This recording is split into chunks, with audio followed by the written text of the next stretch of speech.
أن رجلا سأل النبي صلى الله عليه وسلم أتوضأ من لحوم الغنم؟ قال إن شئت.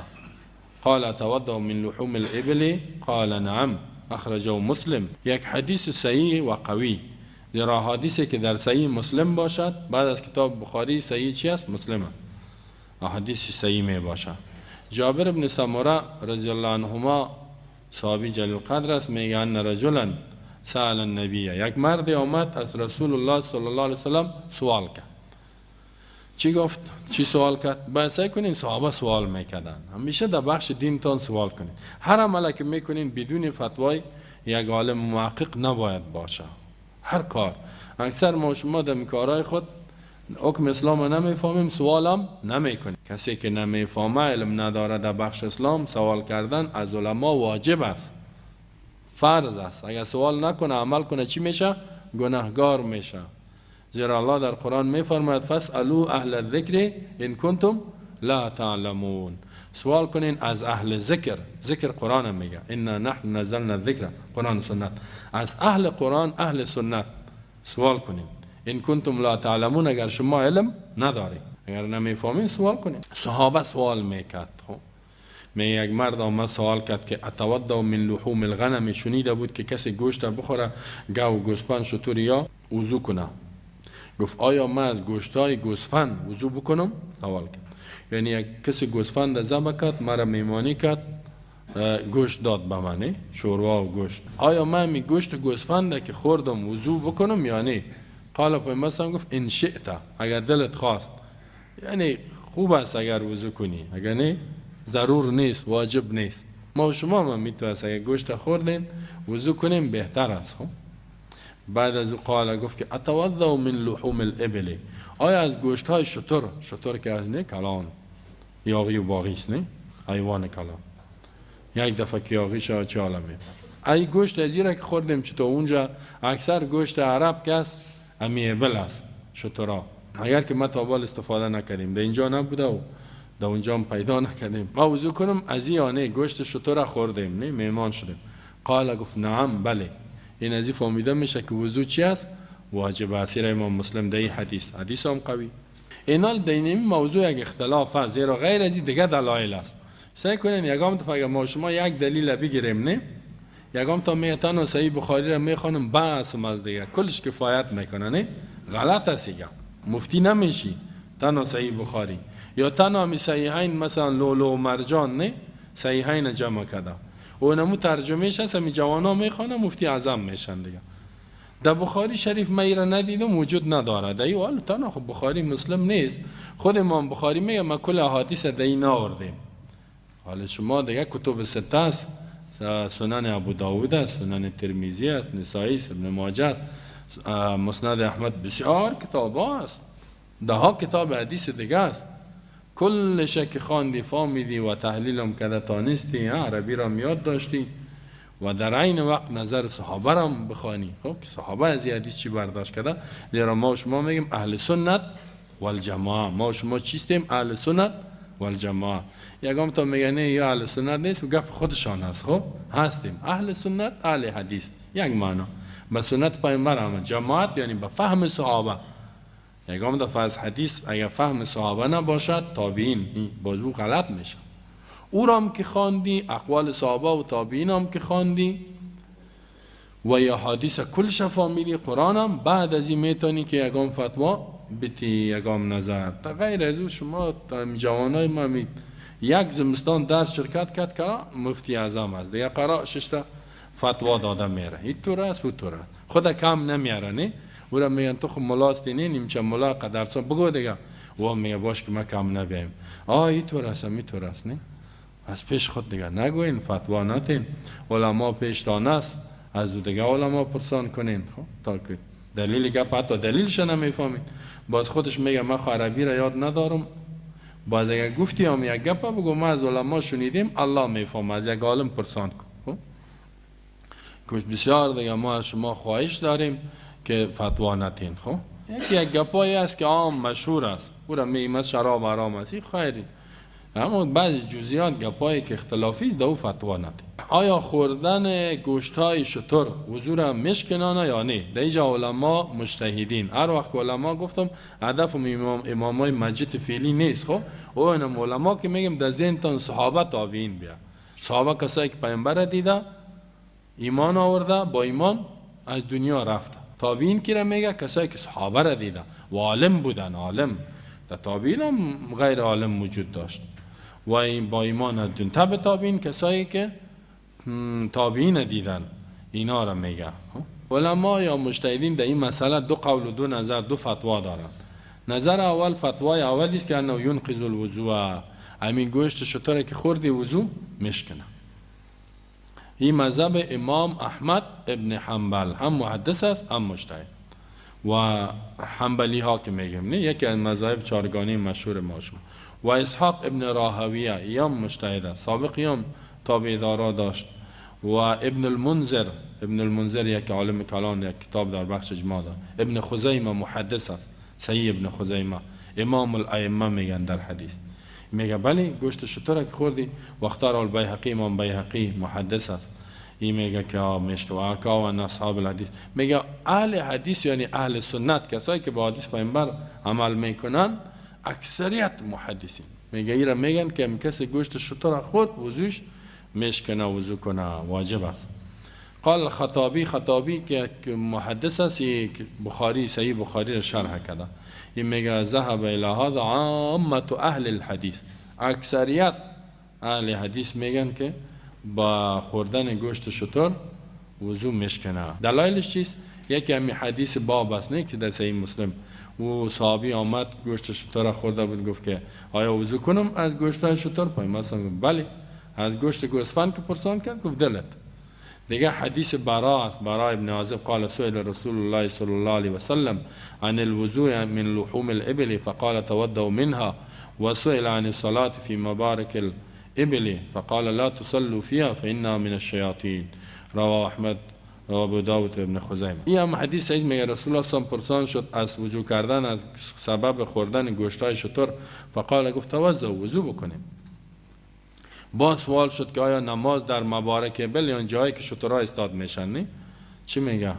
همو طبیل خانه یکی گواس گوسفنده که شترها جای شترها رو مبارک میگن، زیرا موزانو میزنند اونجا. در اینجا نماز بخوانیم و امام هم گفت که لا تصلوا، در اینجا نخوانین، فانها من الشیاطین، زیرا شترها از جمله شیاطینه. خب حکمتای زیاد است. یک شمیش که یک یاغی و باقی شد تو در نماز باشی، یک لغت کشت کنه نه جا بجای اونجا در مسایده نفست میبراید. باقی و یاغی استن شترها. واقعا یگان دفعه شتر یاغی شد دیگه. بسیار کسایی که شتر نگاه کرده یاغی شده مصاحب خدا کشته. ولی خوی حدیث هم صحیح است. هون پیامبر هم گفت که وضو کنین. ابو داود یعنی غیر از اینکه در صحیح مسلم در یک کتاب هم بود. قال النووی، امام نووی میگه در مجموع، قال امام الائمه ابن خزیمه، امام الائمه میگه ابن خزیمه امام ها محدثه، میگه لم نرى خلافا بین علماء الحدیث، میگه ما نمیبینیم کدام خلاف در بین علماء حدیث ان هذا الخبر صحیح، کی خبر صحیح است، یعنی هیچ کس اختلاف نکرده کی حدیث چیه صحیح است. و انتصر بیهقی، امام بیهقی اگر که شافعی است میگه ایرا چیز کرده، این مذهب ترجیح دادگی است. یعنی یک بعض محدثین در یک مذهب در بعض فروعات می بود اما با اساس دلیل می بود، تو مقلد محض نمی بود که بی دلیل تابعداری کنه. و قال فی شرح علی مسلم، میگه امام نووی در شرح خود که مسلم نشر کرده، صحیح مسلم شرح کرد، کلانترین شرح مشهور و خوب بسیار دو علم است در شرح مسلم. میگه قال احمد ابن حنبل و اسحاق ابن راهویه عن صح النبی صلی الله علیه و آله حدیثانی، میگه در این بخش دو حدیث صحیح ثابت است، حدیث جابر و حدیث برا که پیشتر گفتیم. و هذا المذهب اقوا، در قوی ترین دلیل است. و این کان الجمهور علی، اگر که جمهور مجتهدین میگه خلافش هستند، اما اینجا دلیل صحیح وجود داره که وضو میشکنه. خب اینجا خو احادیث صحیح از پیامبر ثابت شد، اما قول فتوای دومی است که انه لا ينقض الوضوء، وضو را نمیشکنانه با وجود که حدیثه. می قال نووی میگه و قول جمهور علما میره، اکثریتش. این مذهب امام مالک، ابو حنیفه، شافعی از چهار مذهب و دیگرها میگه نمیشکن. دلیلشان چیست؟ دلیلشان یک حدیث دیگه است. و حدیث امام ابو داود نقل کرده، حدیث جابر قال ما كان آخر الامرین من رسول الله صلی الله علیه وسلم ترک الوضوء مما مست النار. آخرین کار از پیامبر میگه بود صلی الله علیه وسلم که ترک کردن وضوء از آنچه که آتش به او میرسه، یعنی گوشتایی که آتش او را پخته میکنه وضوء دیگه نیست. آخری گپ میگه می بود. خو این حدیث است و این صحیح آمد. قالوا میگن که ان هذا الحديث نسخ احاديث الامر بالوضوء من لحم الابل. این حدیث نسخ کرده و حدیثی که میگه از گوشت شتر چیز کنین وضو کنین منسوخ شده، زائل شده، منسوخ زائل شده. احادیثی که امر با وضو آمده از گوشت های شتر یکی همین دلیلشانه. این که منسوخ هست نیست بازی را گپ میزن. و دوم دلیل است که و بما روی عن ابن عباس عن النبي صلى الله عليه وسلم انه قال الوضوء مما يخرج لا مما يدخل، رواه الدارقطنی و البیهقی. دیگه از عبدالله بن عباس روایت شده میگه پیامبر گفت وضو از آن چیزی است که بیرون میشوه، یعنی از بدن بیرون شوه، نه آنچه که داخل شوه. داخل یعنی بخوری خوراک کنی، در خوراک کباب نگفته. این را دارقطنی بیهقی گفته است. اینا اینمی یک حدیثش اون صحیح است، در دومش اختلاف آمد. خب این دو نظر شد دلیلش شد، اما راجع کدام است بهتر و صحیح تر؟ اما قول اول است. خب راجع کدام است؟ قول اول که وضو مشکنه. جواب از ادله قول ثانی چی هستی؟ دلایل فتوای دوم که همی شافعی و مالکی و حنفی ها. جواب از ادله است که حدیث جابر کان آخر الامرین. امام نووی میگه هذا الحدیث عام، این عام است و حدیث وضو من لحوم الابل خاص است. پیامبر هم گفت که آنچه که آتش او را پخته کنه. گوشت ها خود زیاد است، گوشت مرغ هم است، گوشت مثلا مرغابی هم است، فیل مرغ هم است، گوسفند هم است، بز هم است، آهو هم است، گاو هم است. مست نار خود زیاد است، این عام شد. اینا لازمی عام پیامبر هم گوشت های شتر را چی کرد؟ خاص کرد مگر گوشت شتر، یعنی اگر گوشت شتر، زیرا دموجا مصابی پرسان کرد که از گوشتای او حدیث این مسلم که خواندیم گوشت گوسفند بخورم وضو کنم، گفت انشیتا، اما در شتر گفت بله. نه واقعا اونجا یک قرینه بر خصوصیتش وجود داره که خاصه، یعنی خاص کرده امو حدیثی که ترک وضو مما مست النار، از آن چه که آتش به او برسه، او را که خاص کرد و خاص مقدم با هم می باشه. این قانون است. یا هر وقتی که یک حکم عام بود دیگه خاص آمد و چی میشه؟ مقدم، یعنی به خاص عمل میشه که امکان جمع در بین شد. یعنی اردی ازی نسخ در صورتی میشه که یکی امکان جمع در بینش نباشه. باز میگه وقال ابن قدامه، خو امام نووی از جمله شافعی مذهب با وجودی که مذهب خودش میگه وضو نمیشکنه، اما خلاف مذهب خود چیز داده، فتوا داده است. ابن قدامه حنبلی یا حنبلی است، یک عالم بسیار کلام تیر شده، بخش اجماع را نقل میکنه.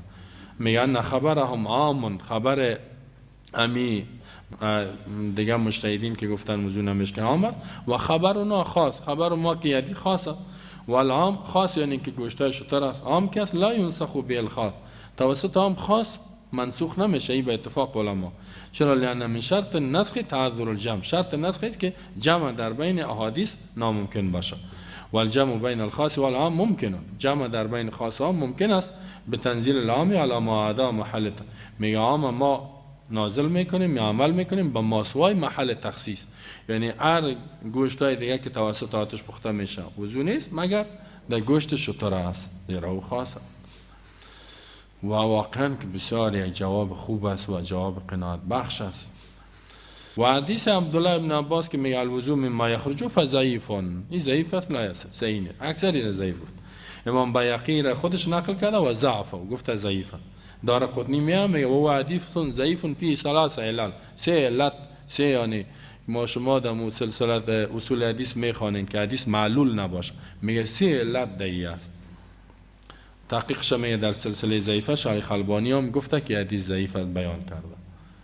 پس و این صح اگر صحیح شود تنزلا، یعنی اگر ما برو بالفرض قبول کنیم باز او عام است و حدیث گوشتایی که از گوشت شتر که خاصه و حدیث ایجاب الوضو خاص است. از نظر دلایل واقعا که آدم میبینه یعنی قناعتش حاصل میشه. ما هم که دیدیم والله اعلم دیگه امیست که وضو توسط گوشتای شتر میشکنه، باید وضو کنه. خب اینال خی بعض علما میگن که اگه این حدیثی که گوشت شتر خوردی ما قبول کنیم منسوخ نگیریم، هدفش وضوی لغوی است. وضوی چی است؟ لغوی. لغوی به این معنا که یعنی دان تا باشه، دستای تا باشه. دستای خو میشه، باز بعضی ها اگه ببینی که دادان خطاو میپرتن نه میتو باز دمو لگن نه افتاو لگن آب دان خدا نم اینی میگه دان تا باشه، دستای تا باشه. هدفش می است از وضو.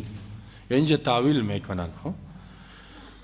خب میگه چیست نظر تو کسایی که میگوین که توضؤ من غسل هدف از توضؤ پیامبرم که گفت شستن دست و دهن باشه؟ میگه بعید است، دوره، زیرا ظاهر وضوء شرعی است نه لغوی. پیامبرم احکام شریعت بیان میکنه، احکام لغت بیان نمیکنه و حمل الفاظ شرعی با معانی شرعی واجب است. معنای شرعی وضوء این نیست که دست و دهن و بینی و این روی و پای اینا شسته شود. خب آیا نقض وضو خاص به لحم است یا شامل جمیع اجزای شتر میشن، مثل کرش یا که شکمبه و جگر و غیره، مثلا دیگه چیزایش گرده باشه، دل باشه، نه قلب باشه، کل چیزش شامل میشه، تن و گوشتش. زیرا اینجا پیامبر هم گوشت گفته. خب در اینجا یک کم اختلاف در بین علماست، امیر بیان میکنه. اختلافات میگه علما در این بخش یک دو فتوا دارن، دو نظر. قول اول است که وضو نمیشکنه در کل در دیگه چیزایش، یعنی غیر از گوشت دیگه چیزش اگر خورد نمیشکنه. این مذهب امام احمد و جمهور علما شیخ محمد ابراهیم ابن محمد ابن ابراهیم را انتخاب کرده که از محدثین. قالوا یا میگن لان النص لم يتناول، نص را شامل نیست. نص ما براتون گفتم حدیث قرآنم میگه این را شامل نیست. گفته دیگه چیزایش نگفته و دیگه علت تعبدی است، به این قیاس نمیشه که ما دیگه اجزای شتر را به این قیاس کنیم. تعبدی یعنی ما چیزی که پیامبر گفت عبادت میکنیم و دلیلش نمیگیم حکمتش چیست. قول دوم است که انه ينقض، میگه مشکنانه. خب امی چیزای دیگه که است با خوردن ازی وضو جس مشکنه. ایرا اختیار شیخ سعدی و شیخ ابن عثیمین است که لحم در لغت می تماما اجزا را شامل میشه. یعنی بعضی قول اول گفته بود که کسی جگرش را بخوره نمیشکنه، گوشتش را بخوره میشکنه. یک فرقی است واقعا، قوت نداره. میگه گوشت که گفتی کل اجزا را شامل میشه. واقعا در قرآن مثلا الله گوشت گفتنه، سعی کنین دلیلش در قرآن است. حرمت علیکم المیتة، میته با بالای شما حرام است. میته گوسفند ذبح نکنی خودش بمره. نه حالا کسی گفته میتونه که ایشو گوشتش خیلی حرام است، چی میگه جگرش میخوره؟ ما خورده میتونه، جگرش تیلیش خورده میتونه، قلبش. و میگه و دم و لحم الخنزیر، خون حرام است، خون خوردن خون حرام است. بعد دکترات میگه خون بزن. خب بیا اقلا میگه این بسیار قوت داره و داره و داره، قوتش میبینه. نه و گوشت خنزیر، اینجا پیامبر هم گفته لحم الخنزیر. نه این سه که دلیل قوی نگفته که مثلا جگر و یاش، ولی هیچ کس نمیگه که وقتی که گوشت خنزیر حرامه جگرش چی باشه؟ حلال باشه، یا دلش حلال، یا اشکمبهش حلال باشه، یا چربیایش نه حلال باشه. نه گوشت که شد چربی، جگر، کل چیزا شامل میشه. یا بعضیا که میگن از گوسفند کل چیزش حلال است مگر همون چند چیزش. نه خصوصیتینش، خصوصیتین هم زیر حاله تناسلیش که است، نه اونیش میگن ناجایز است. دیگم جای کسی او را بخوره هیچ چی را میخوری مردار است. نه اونجا تماما اجزای گوشتش حلال است. اینال فلحم الخنزیر یشمل کل ما فی جلدی، هرچی که در داخل پوست است کلش شامل میشه. بنان هر عضو گوشت شتر خوردی، قلبش بود، دلش بود، جگرش بود، تلیش بود، شکمبهش بود، چربیش بود، وازگه که کلش وضو را مشکنانه.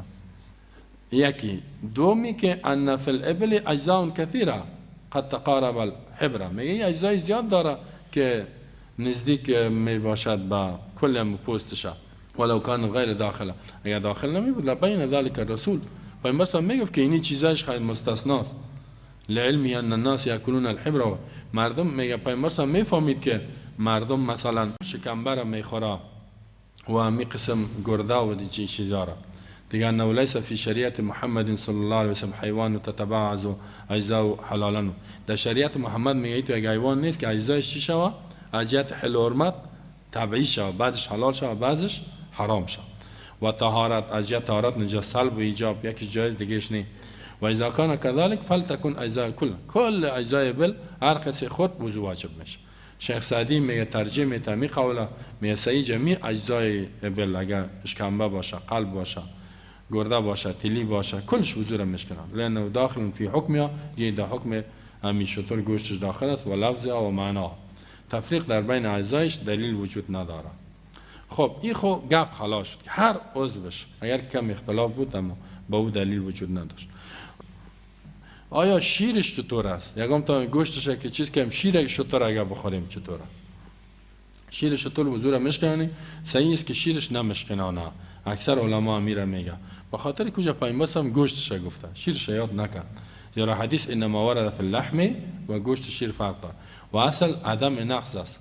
اصلی است که گوشت نمیشکنه مگر اینکه ثابت شود دلیل که این ناقض باشه، یعنی شکننده باشه. گوشتش پیامبر هم بیان کرده، شیر بیان نکرد. اگر میبود تو را میگفت. حدیث توضؤ من البان الابل یک حدیث است که از شیرایش وضو کنین، این حدیث ضعیف است، ابن ماجه و غیره آورده. خب حکمت میگه چیز که گوشت خوردیم وضو کنیم. من یک کس دیگه پرسان کرد چرا در این گوشت شطوری چی حکمت است؟ نه در گوشت گوسفند مثلا چرا وضو واجب نمیشه کسی خود گوشت گاو یا مرغ و یاره، و چرا در گوشت شطور وضو واجب میشه؟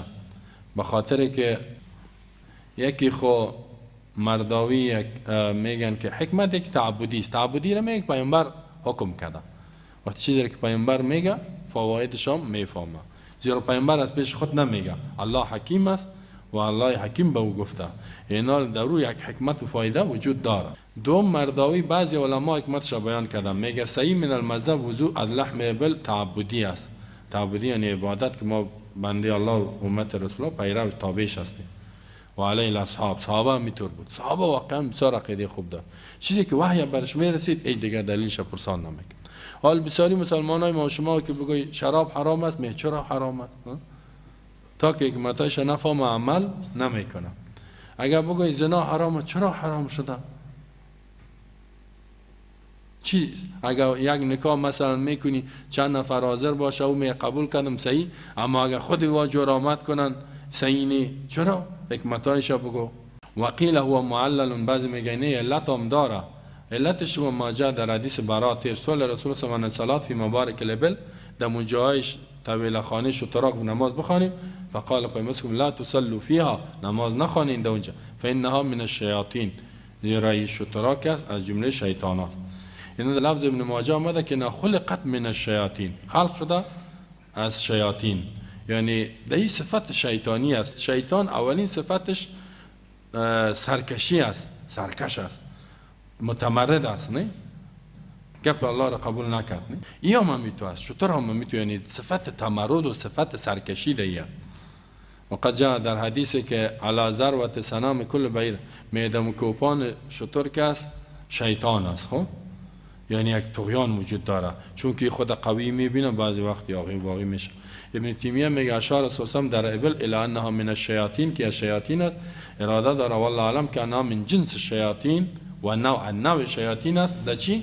فان کل عات متمرد شه، هر سرکش متمرد شیطان است، از هر حیوانی که باشه.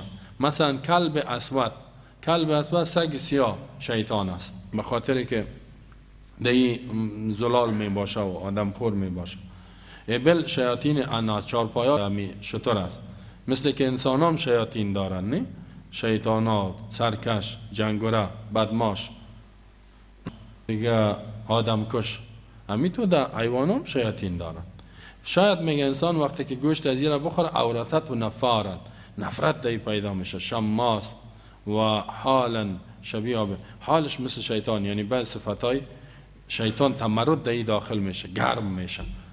و شیطان خلق از آتش خلق شده و انما تطفئ النار بالماء، آتش توسط آب خاموش میشه. پس امر کرد پیامبر به وضو از گوشتش کسرا لتلک الثوره، به خاطر که اینمی صفتش از بین بره، گرمیشه. و قمعا لتلک الحال، و می حالت تمرد از بین ببره. و هذا لان قلب انسان و قلب انسان اخلاقش یتغیر بالمطاعم، به خوراکایی که میخوره تغییر میخوره. این شرح عمدة الفقه گفتگی است. همین خاطر میگن که گوشت چیرام اکثر علما خنزیر میگه دوسی است، اگر او را کسی گوشت خود دوس میشه، یعنی هر حیوان سر مادهش دیگه حیوان بیا نمیمانش. همین خنزیر که است هر حیوان که بیاد استفاده جنسی کنه آرام میباشه، یعنی یک صفت دوسی. نرایش هم که ببینه هیچ کار نداره. و ایضا میگه فاذا توضع العبد، وقتی که وضو کنه از گوشتای شتر کان فی ذلک اطفاء قوت شیطانیه، همون قوت شیطانی صفت شیطانیش از بین میره. ما یزیل المفسده، که مفسدش زائل میکنه، به خلاف ما لم یتوضا، وضو نکنه فساد حاصل است به امرش. و می خاطر میگن این الاعراب به اکل لحوم، خوردنشان گوشتای شتر به امرای عدم وضو، که وضو نکنه صار فی من الحقد، کینه پیدا میشه. ما صار یک قصه است میگه مشهور در سبب نقض وضو به گوشتای شتر، این را بعضی علما آوردن من حیث حدیث بیان میکنه. میگه رسول الله صلی الله علیه و آله یخطب، یک روز خطبه میگفت، نماز جمعه بوده، فخرج من احدهم ریح، از یکمی نمازگزارا باد بیرون شد، یعنی بادش بعدی که آواز داشت مردم فهمید. فاستحیا، میگه حیا کرد، ایقوم من بین الناس، که از بین مردم بخیزه. خب کسی نفهمید ولی آوازش فهمیده شد. گفت اگر ما بخیزم مردم میفهمن که اینمی باد ازی بوده، باز رسوا میشم، شرمنده میشم. و کان قد اکل، میگه ای بود خورده بود لحم الجزور، امی گوشت شترا را خورده بود و وضو نکرده بود، به می خاطر اینجا بادش را. فقال رسول الله صلی الله علیه و آله سترا علیه، میگه به خاطر ستر که بیاب نشه برش گفت که من اکل لحم جزور فلیت، هر کسی گوشت شترا خوانده باید وضو کنه. میگه فقام، یک جماعت خیستند که تنهایی نخیزه، کانو اکلوا من لحمه فتوضا، رفتن که یعنی 10 نفر 20 نفر خیست و وضو کردن. یوم دم بین برآمد، کسی نفهمید که کی این باد است کی برآمده. آیا اینی حدیث هست یا نه؟ شیخ البانی میگه لا اصل فی شیء من الکتب السته، در یک از این کتابای سنت نیست و نه در غیرش کتب فقه و تفسیر. آیا این وجود نه، این قصه نیست، یعنی دلیلش این قصه نیست که پیامبر میگه به خاطر او گپ گفته باشه که باد از او رفت. آیا وضو واجب میشه در ماسوای گوشت شتر؟ میگه بعض علما میگن که میشه. خب به اکل ما مسته النار، زیرا یک حدیث در بخاری است پیامبر میگه قال رسول الله صلی الله علیه و آله توضؤوا مما مست النار، متفق علیه، بخاری مسلم آورد. وضو کنین از آن چه که آتش به او میرسه، گوشت گوسفند است، گاو است، هر چی که. و جمهور علما میگه وضو لا ینتقض به اکل ما، به خوردن آنچه که آتش او را پخته میکنه گوشتها را نمیشکنانه، غیر از شتر. نه هذا قول اکثرهم. روایت از خلفای راشدین گفته که غیر از شتر، یعنی ابو ابن کعب، عبدالله بن مسعود، عبدالله بن عباس، عامر بن ربیعه، ابی درداء، ابی عامه الفقهاء. موافق یک عالم میگه لا نعلم اليوم فی خلدی، خلاف نمیبینیم. امروز کل علما اتفاق دارن که دیگه گوشتا نمیشکنه، به خاطر که حدیث برات نه دیگه. سوال از گوشتای گوسفند پرسان شد، گفت دایی وضو نکنین. از شتر که پرسان شد گفت وضو کنین، زیرا پیامبر سلام غیر از شتر دیگه‌اش حکمش رد کرده است. و دیگه حدیث جابر است که آخر الامرین من رسول، آخرین کاری بود که ترک الوضوء مما مست النار، آنچه که آتش میرسه وضو را ترک کنین، غیر از شتر باز خاص شده بود. و دیگه حدیث عبدالله بن عباس بود که نبی صلی الله علیه و آله اکل، خورد می کتف شات، شانه یک گوسفند، ثم صلی، بعد نماز خوان، ولم یتوضا، وضو نکرد، متفق علیه. یعنی سه که هم حدیث قولی بود که وضو نیست، که هم حدیث فعلی بود. و دیگه حدیث عمرو بن امیه قال رأیت رسول الله صلی الله علیه و آله یحتض، می پیامبر دیدم شور میخورد، من کتف شات، از شانه گوسفند. پیامبر می دستش یعنی شانه گوسفند دوز داشت، یا کلو که میخورد می استخوان‌ها را با دست جان شور میخورد. ثم صلی، با نماز خوان، وضو نکرد. بعضی وقت نان میخوری نه گوشت تو بدن شور میخوره. این صحابی میگه پیامبر شور میخورد، حالا یکم تا که گوشت بخوره شور بخوره میگه این چه قوار خطاست. نه این عیب نیست برش، این خو یک چیز خوراک آمد آدم میخوره دیگه. با میواله بسیار حریص بوده، هیچ تو شورت میخورد در گوشت خوردن. نه این را عیب نگیرین با کسی، زیرا پیامبر هم میتو کده. رواه البخاری و مسلم، امام بخاری مسلم این حدیث آورده. و دیگه حدیث میمونه است که ان نبی صلی الله علیه و سلم اکل عندها کتفا، خورد میگه اکل خورد پیامبر عند به نزد عایشه میمونه کتفن یک دست گوسفند ثم صلى با نماز خوان ولم يتوضا وضو نکرد. رواه مسلم. این سعی کنین که بخاری مسلم چه احادیثه. پس از این فهمیده میشه که از غیر از گوشت شتر به دیگراش واجب نمیشه. خیلی علما را میگه ما از اجاب الجمهور الحدیث توضا مما مست النار که وضو کنین از آنچه که آتش میرسه، چی جواب میگن؟ امام نووی میگه عجاب این حدیث وضو مما مست دو جواب میگه، یکیش که منسوخ است، دومی که مراد با وضو غسل الفم کفین، دهن و دو دست خدا بشوید. ولیکن ابن عبدالبر امام شوکانی میگه جواب ثانی صحیح نیست. منسوخ است که توضا مما مست النار اون منسوخ شده به دیگه احادیث غیر از گوشت شتر. جواب سوم ابن تیمیه بسیار خوب یک جواب داده، میگه بیان الامر محمول به استحباب است. اوجا که پیامبر هم گفته مما مست النار وضو کنین یعنی مستحب است. حالا ما کسی گوشت گوسفند خورد بهتر است که وضو کنه، ثواب داره. فقال ولهذا امر بالوضوء مما مست النار امر که و حدیث صحیح است و قد ثبت در احادیث صحیح انه اکل که پیامبر خورد مما مست النار ولم يتوضا وضو نکرد. بعضی گفته منسوخ است، بعضی گفته که امر به وضو مما مستحب است، مثل که امر به وضو در حالت غضب. حالا پیامبر کسی غضب شد شور بخوره بیرون بره یا وضو کنه، واجب خو نیست. حالا کسی غضب شد وضوش نمیشکنه اما مستحب. و هذا اظهر القولین، میگه اینی بهترین است که مستحب، لكن هذا الحديث يحمل على الاستحباب، حملش به مستحب میشه. خب پس ما شما فهمیدیم که گوشت شتر واجب است، نظر به دلایل در دیگرایش که دلایل مختلف بود، مستحب است، بهتر است اگه وضو کنی. واقعا دان انسان چربی شود، نماز میام مزه نمیته که وضو کنه باز مسواک هم بزنه بسیار خوب میشه. بیاد در نماز. درس ما شما خلاص شد. الله بر ما شما توفیق عمل نصیب کنه. وصلى الله على نبينا محمد وعلى آله وصحبه أجمعين.